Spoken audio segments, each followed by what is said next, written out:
এমন বলছেন, অভিমানের নেশা যার একবার হয়ে গিয়েছে,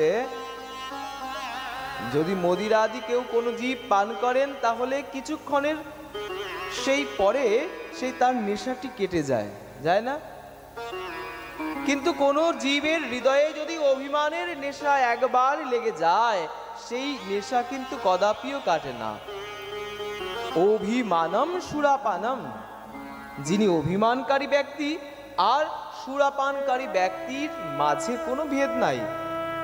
আমি বলবো আমি সুরাপান করি না, কিন্তু আমি অভিমান করি, আমার বড় অভিমান, আমি সুরাপান করি না, কিন্তু আমার আর ওই যিনি নেশাগ্রস্ত সুরাপানকারী ব্যক্তি, আমাতে আর তাতে কোনো ভেদ নাই।